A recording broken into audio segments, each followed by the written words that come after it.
Hey, today is day 8 or 9 of the Lutefisk Saga, I think. So I took the first batch out of the lye solution after 3 days, and it's just completely transformed now. It's really slimy, for one thing. You can barely hold on to it. You can't see that, obviously. It's extremely slimy. It weighs a lot more. It weighs, I don't know, how much more does it weigh? It weighs, I think, it weighs more than twice as much as it did when I was still in the regular water solution. And it's really gelatinous. It's really spongy. Yeah, it's very spongy.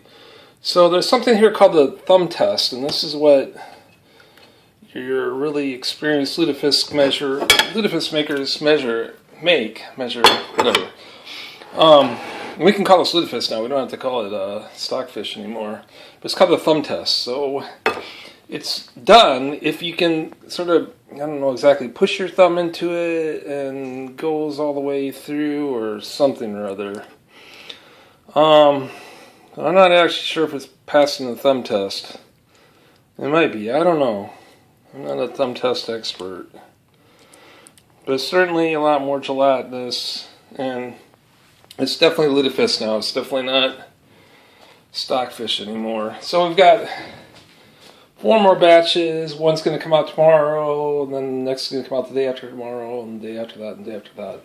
And then that's our independent variable, as I said before, how much long we soak them in the lye.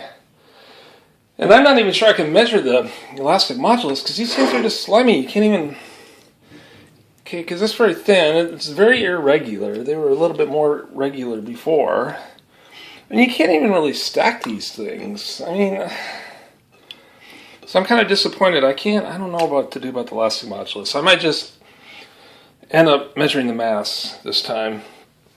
I'll let a real scientist measure the elastic modulus when some person picks up my work 100 years from now where I left off. Alright, that's it for today. Goodbye.